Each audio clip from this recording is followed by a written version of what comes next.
हापुड़ पहुंचे यूपी के पूर्व डिप्टी सीएम दिनेश शर्मा। उत्तर प्रदेश की योगी सरकार में पूर्व उप मुख्यमंत्री रहे डॉक्टर दिनेश शर्मा शनिवार को हापुड़ जिले के गांव मुदाफरा में पहुंचे। यहां उन्होंने पीएसडी सीनियर सेकेंडरी स्कूल में विश्व हिंदी मंच के तत्वाधान में हुए साहित्य एवं संस्कृति कार्यक्रम में मुख्य अतिथि के रूप में साहित्यकारों का सम्मान किया और काव्य पाठ का भी श्रवण किया।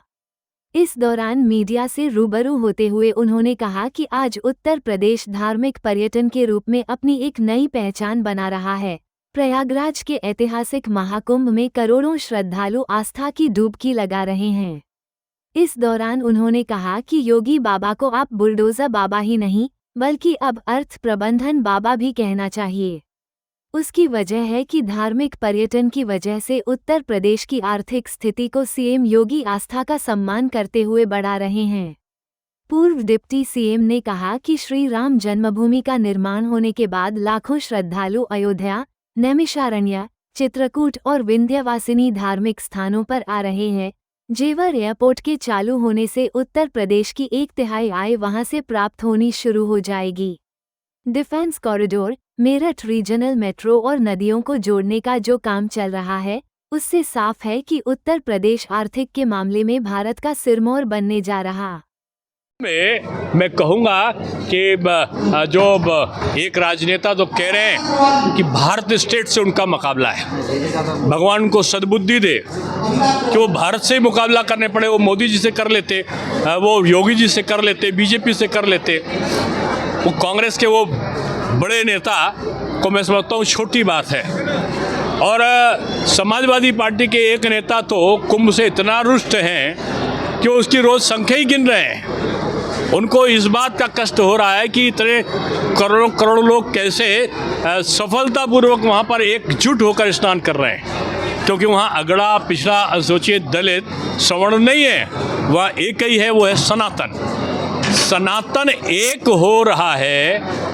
ये पेट में दर्द विपक्षियों की हो रहा है। मैं समझता हूँ कि विपक्ष को राजनीति कुंभ मेले पर बंद करनी चाहिए और बड़े नेताओं को भारत स्टेट से मुकाबला न करें। वो यहाँ की गरीबी से करें, जातिवाद से करें, संप्रदायवाद से करें। अपने तथाकथित राजनीतिक पार्टियों के जो हिंडनबर्ग का सुगुफा लेके आते थे, हिंडनबर्ग ही भाग गई। ये भारत को कमज़ोर करने वाले राजनेताओं को चेतावनी है जनता की। उनको हराकर वो महाराष्ट्र हारे, हरियाणा हारे, अभी तमाम जगह के जो चुनाव हो रहे हैं उसमें भी तीसरी बार एनडीए की सरकार बनी। उनको चेतावनी है जनता की कि अगर आप इसी प्रकार करते रहोगे तो आपका आप हाशिए पे रहोगे। और मैं समझता हूँ कि दिल्ली की जो विपदा है वो अभी तक का आई हुई आपदा से मुक्त होगी और बीजेपी की सरकार बनेगी। अखिलेश यादव ने प्रयागराज को छोड़कर हरिद्वार में डुबकी लगाई है। अब जिनका श्रद्धा ना हो अगर सनातन पे, तो मैं यही कहूँगा कि भगवान उनको कुंभ मेला में लाएं और वो भारत की प्राचीन व्यवस्थाओं के बारे में जो विपक्ष के नेता हैं वो अच्छा सा अध्ययन करें। यहाँ का धर्म क्या है, यहाँ के साधु संत क्या हैं, यहाँ का जो धर्म संसद हो रही वो क्या है, ज्योतिष सम्मेलन हो रहा वो क्या है, जो कल्पवास है वो क्या है। हरिद्वार भी पवित्र है, इसमें कोई दो राय नहीं, लेकिन कुंभ को आप पैरेलल करने के लिए कुंभ कमज़ोर हो जाए, इसलिए प्रतीकात्मक रूप में कि उनके जो समर्थक हैं जाके वो हरिद्वार में नहाएं, ये करने की एक बांटने की साजिश है। आजाद समाज पार्टी के अध्यक्ष चंद्रशेखर ने कहा था कि पापी लोग कुंभ जाएंगे ना। अब जो इस प्रकार का जिसको कहना चाहिए ओछा बयान है, ये छोटा बयान है। और कुंभ में जो पाप धुलने का आशय यही होता है कि वहाँ पर साधु संत आते हैं, वहाँ पर प्रवचन होते हैं, पवित्रता का भाव होता है, लोग 45 दिन कल्पवास करते हैं, वहाँ ज्योतिष सम्मेलन होता है, वहाँ संस्कृत संवर्धन सम्मेलन होता है, वहाँ पर भारत की संस्कृत का उन्नयन की तमाम प्रकार के समारोह होते हैं। इससे जो नकारात्मकता है व्यक्ति की वो दूर होती है और सकारात्मकता आती है। जो नकारात्मकता दूर होती है उसी को कहते हैं कि पाप धुल गए।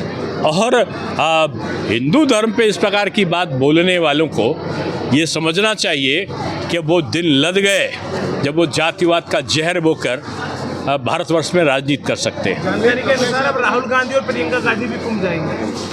भगवान उनको आशीर्वाद दे और उनको माफ़ी मांगे, कुंभ में डुबकी लगाएं और एक माफ़ी मांगे कि उन्होंने कहा है कि भारत स्टेट से उनका मुकाबला है।